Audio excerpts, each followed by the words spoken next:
चले नहीं, हम ये प्रॉफिट अख्तर खान साहब से थोड़ी सी बात कर लेते हैं, उसके बाद हम फिर आगे चलेंगे, एंड करेंगे। हेलो, हाँ जी, क्या हाल है जी आपके, कैसे हैं आप? जी मैं ठीक हूँ। गालिब भाई आप कैसे हैं? मैं ठीक हूँ भाई। हाँ जी, क्या बात करेंगे? जी काफी दिन बाद बात हुई। मैं एक सवाल मेरे जहन में आ रहा था, मैंने कहा आपसे सवाल कर लूं, शायद आप मेरी हेल्प कर सकें इसको कंक्लूड करने के लिए। कि अगर कोई शख्स सच्चाई की तलाश करता है और उसे पता चलता है कि एविडेंस तो बिल्कुल जला दिया गया था, खत्म कर दिया गया था, कोई भी मटेरियल एविडेंस खत्म कर दिया जाए, तो हम किसी भी सच्चाई को कैसे ऑब्जर्व करते हैं? क्या हम उसको सिंपली डिनाई कर सकते हैं चूंकि सबूत नहीं है तो हम नहीं मानेंगे? There must be a way, there must be measurements. आप इस बारे में क्या कहेंगे? चलें, आप अदालत में जाएं और आप किसी बंदे के खिलाफ कंप्लेन करें, ठीक है, कि फलां फलां मुआहदा मेरा और इसका हुआ था। सही है, मेरा और इसका मुआहदा हुआ था फलां बात के ऊपर, और हमने लिखत पढ़त कर ली थी, मगर उसके कागज जल गए हैं, अब मुझे इस बंदे के खिलाफ फैसला दें, तो अदालत क्या करेगी? हाँ जी, बताइए। मुझसे सवाल, हाँ अदालत कहेगी कि अगर अदालत, एविडेंस नहीं है तो हम एक्सेप्ट नहीं करेंगे, सिंपली वो ये कहेंगे। तो फिर मुझे एक बात बताएंगे, आप मुझे एक बात बताएं, दुनिया में बड़े से बड़ा अगर फैसला करना हो तो वो कौन करता है? जी जी, दोबारा बोलिएगा। दुनिया में सबसे बड़े फैसले कौन करता है दुनिया में, बताए ना मुझे। यानी दो आप लोगों की लड़ाई ऑलरेडी में सबसे खुदा बड़ा की बात फैसला कर रहे हैं। कौन करता है? दुनिया में दो बंदों की लड़ाई में, इख्तिलाफ में सबसे बड़ा फैसला करने वाला कौन होता है? जज ही करते हैं जी। तो इसका मतलब है कि सच्चाई की परख अगर करनी हो तो सबसे क्लियर असूल और सबसे सच्चे असूल किसके होंगे? जज के ही होंगे। जज के, बिल्कुल। तो फिर अगर जज सबूत के बगैर बात को मानने से इनकार कर देगा, तो फिर मुझे लगता है कि हमें दुनिया का पूरा जस्टिस सिस्टम ही बदलना पड़ेगा कि सबूत के बाद भी, बगैर भी बात मानी जाए। क्योंकि मेरा नहीं ख्याल कि सच और झूठ का फैसला दुनिया में किस, अगर जज अपनी ड्यूटी सही तरह से करे और कानून का जो निज़ाम है वो सही गाइडलाइंस बताए, तो इस असूल को के सबूत नहीं है तो मान लिया जाए, इसको तो किसी सूरत तोड़ा ही नहीं जा सकता। उस अदालत को लोग अदालत नहीं मानेंगे, उसे कोठा मान लेंगे। आई एम सॉरी, कोठा भी बल्कि नहीं कहना चाहिए, उसे तो शायद कोई और ही चीज मान लेंगे लोग कि हाँ भाई ये कैसी अदालत है कि जो कि सबूत है नहीं है और ये बंदे को हथकड़ी लगा रही है, उसको फांसी दे रही है। बताएं मुझे। बिल्कुल, आपने बात तो सही की है, लेकिन अगर घर में फैसला और माँ बाप को ये तय करना पड़ जाए, फिर उनका दिल जज जैसा नहीं होगा। नहीं तो माँ बाप भाई सच्चाई का, माँ बाप तो सच्चाई के फैसले सच्चाई पे नहीं करते ना। माँ बाप को तो बिल्कुल। पता होता है कि कौन सा बच्चा है जो कि बड़ा खराब है, और वो जानबूझ के उसको कंसेशन देते रहते हैं। मगर मसला यह है कि जज फिर ऐसे तो नहीं होता ना, फिर माँ बाप सच्चाई का फैसला तो करने वाले नहीं होते ना। आप उनको मुंसफ तो नहीं कहते, आप उनको ये तो नहीं मानेंगे कि ये इंसाफ पसंद है। बताएं। बिल्कुल बिल्कुल नहीं, वो मुंसिफ नहीं होते, कोई शक नहीं। तो मुंसफ जो होता है उसने तो, और अगर हमने ये बात देखनी, दुनिया का कोई भी सच, अगर बात सच है ना, वो जज की अदालत में साबित की जा सकती है अगर वो उसके डोमेन में आती है। जो बात नहीं साबित की जा सकती उस पर इसरार भी नहीं किया जा सकता। तो अगर हम, अगर आपके पास थोड़ा सा टाइम है तो ये सवाल थोड़ा सा मैं खोलना चाहूंगा, अगर मुझे इजाजत है तो, थोड़ा सा और। खोलें खोलें खोलें। जी, जैसे अभी तक हमने, इंसानियत ने, साइंस ने 1% ऑलमोस्ट कायनात को डिस्कवर किया है, ऑब्जर्व किया है। अगर 100% रिसर्च करके इंसानियत कायनात को ये देख लेती है छानबीन करके कि 100% हमने पूरी कायनात को देखा है और हमें खुदा का एक भी एविडेंस नहीं मिला, तो उसकी बात को ये तस्लीम किया जाना मेरे ख्याल से जायज है, क्योंकि उन्होंने रिसर्च अपनी पूरी की है। 1% ऑब्जर्व करके अगर तय कर लिया जाए कि बाकी 99% में भी हमें खुदा नहीं मिलेगा, और मान लिया जाए और उस पे ठान लिया जाए कि नहीं, खुदा है ही नहीं और हम इसको एक्सेप्ट नहीं करेंगे, तो don't you think it's unfair? चलें एक और मिसाल देख लेते हैं। आपके पास एक जमीन है, ठीक है, और आप उसमें मकान बनाना शुरू करते हैं। आपने अभी एक दीवार बनाई है, ठीक है जी, और कोई बंदा आके उस पर दावा कर दे कि तुम्हारी जमीन जो है ना वो तुम्हारी है ही नहीं है। ठीक है, यानी बंदा आके आपको ये बता रहा है कि जमीन तो तेरी है ही नहीं है, उसके पास जी। पेपर है, आपके पास पेपर नहीं है, आपने मकान बनाना शुरू कर दिया। ठीक है, तो अब मुझे एक बात बताएं कि आप क्या ये बात मानेंगे कि जब मकान पूरा बन जाएगा इसका फैसला तब करेंगे? या नहीं जो नहीं, इसका सबूत फैसला तो पहले, पहले होना चाहिए। जो सबूत पहले है वो है, चाहे सबूत सबूत चाहे जैसा भी है, थोड़ा है ज्यादा है, ठीक है, जैसा भी है, फैसला तो सबूत की बुनियाद पे होगा ना, इस बुनियाद पे थोड़ी होगा कि मकान पूरा होगा तो तब फैसला करेंगे। इस बात का इस बात से कोई ताल्लुक ही नहीं है। आज हम जो जानते हैं फैसला उसकी बुनियाद पे होगा, उस पे नहीं होगा कि जो कल हम जानते होंगे।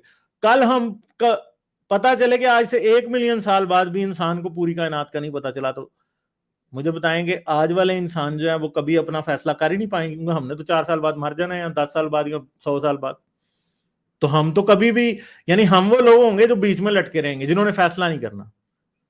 सबूत हमारे सामने भी हो तो फिर भी नहीं करना, क्योंकि हम तो ये बात कर रहे हैं, हम क्या कर रहे हैं कि हम असल में आज के मसले आज में हल करने के बजाय, या फैसला इंसाफ का आज करने के बजाय, हम ये चाहते हैं कि इंसाफ को उस टाइम तक डिले कर दिया जाए, या फैसले को उस टाइम तक डिले कर लिया जाए, या रोड को, मसला ये है ना कि एक बात यह है कि अच्छा हाँ आप एक रास्ते पे चले हैं, आप अभी इस्लामाबाद से लाहौर की तरफ निकल रहे हैं, आप रोड पे चढ़े हैं और कोई बंदा आपको बताए कि यार तू जो है ना इस्लामाबाद से लाहौर नहीं जा रहा, तू पेशावर वाली सड़क पे चढ़ गया मोटरवे पे। ठीक है, और बंदा कहे नहीं नहीं हुण लाहौर पहुंच के फैसला करेंगे कि असं पेशावर पहुंचे हैं कि लाहौर पहुंचे हैं, ऐसे तो नहीं होता ना। मसला ये है कि करेक्शन, कोर्स करेक्शन साथ साथ की जाती है, दुनिया में ऐसे नहीं होता कि आप मंजिल पे पहुंच, जब गलत मंजिल पे पहुंच जाते हैं तो तब ये फैसला करेंगे कि हम गलत मंजिल पे पहुंचे हैं कि नहीं। जब आपको पहले ही पता हो कि ये रास्ता गलत साइड को जाता है तो आप फैसला पहले भी कर सकते हैं, क्योंकि साइन बोर्ड वगैरह असल में इस तरह की गलतफहमी से ही लोगों को निजात दिलाने के लिए होते हैं। साइंस वो साइन बोर्ड है जो कि रास्ते में लगा है, जो लोगों को बता रहा है कि भाई तुम लाहौर नहीं तुम पेशावर जा रहे हो, मगर हम वो हैं कि जो लाहौर पहुंच के ये फैसला करेंगे कि हाँ भाई पेशावर जा रहे हैं कि लाहौर जा रहे हैं। ठीक है, तो ये ऐसे तो नहीं होता ना। अकलमंद आदमी तो पहले ही देखता है कि क्या है। और दूसरी बात यह है कि फर्ज करो एक आदमी है, उसको उसको एक जुबान आती है, ठीक है, अब मसला यह है कि एक डॉक्यूमेंट है पढ़ने के लिए उसे दूसरी जुबान भी सीखनी है, तीसरी जुबान भी सीखनी है, चौथी जुबान भी सीखनी है, उसे 10 जुबानें सीखनी पड़ेंगी तब जाके उसे उसकी पूरी समझ आएगी।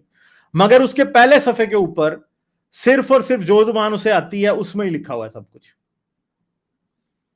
तो अब क्या वो पहले सफे का फैसला ना करे, क्योंकि उसने बाकी की जुबानें अभी तक सीखी नहीं।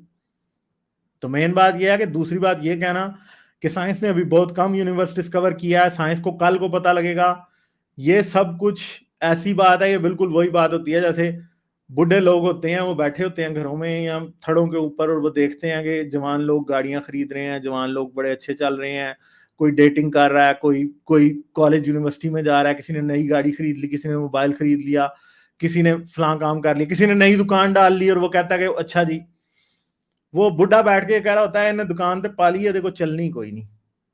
मजहब असल में साइंस के साथ यही काम करता है हर वक्त, कि वो मैं तो नाकाम हूं, मैं तो दुकान डाल नहीं सकता, मगर ये जो साइंस दुकान डाल रही है ना ये नहीं डलने देनी है, जो साइंस घर बना रही है ना ये नहीं बनने देना। हम बैठ के सिर्फ कहना है कि नहीं होगा, खुद कुछ नहीं करना उसने।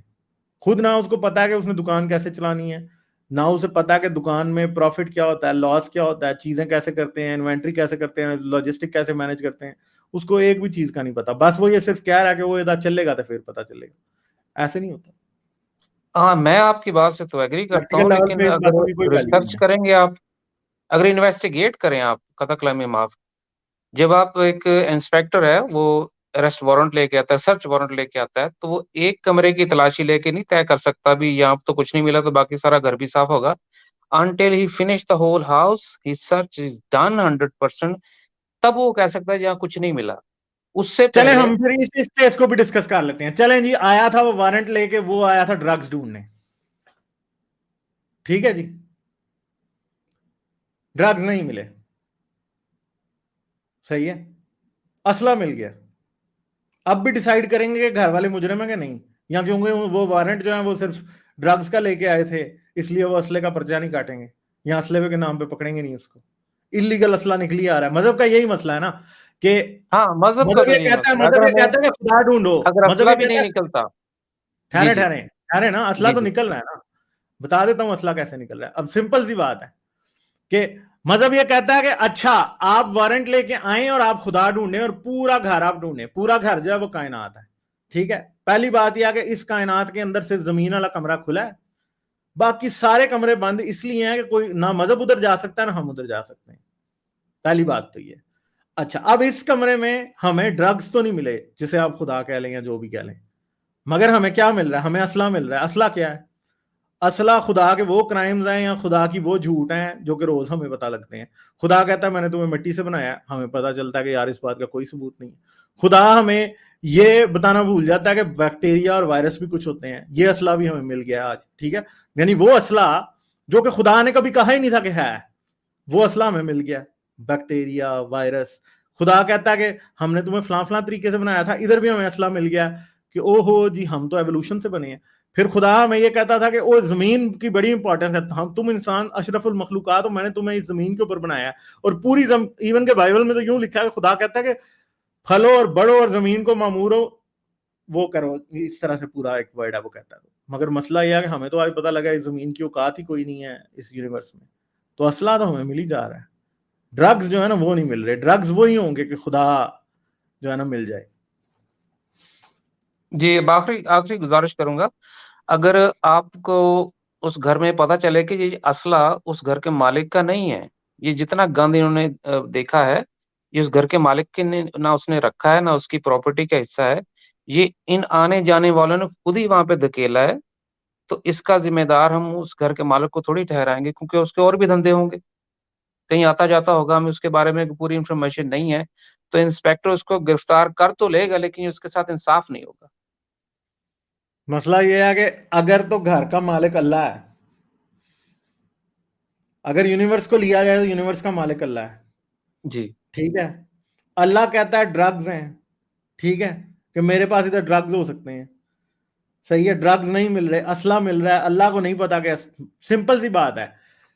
एक बंदे के पास आप जाएं, एक मकान के बाहर वो खड़ा है, आप उससे पूछें कि ये मकान तेरा है, वो आपसे कहता है कि मकान मेरा है, ठीक है? आप उससे पूछेंगे इस मकान में कितने कमरे हैं अंदर, अगर मैं अंदर जाऊं, वो आपको कहे इसमें जो है ना 10 कमरे हैं, आप अंदर जाएं 2 भी ना निकले, आप क्या ये बात मानेंगे कि ये इस बंदे का मकान है?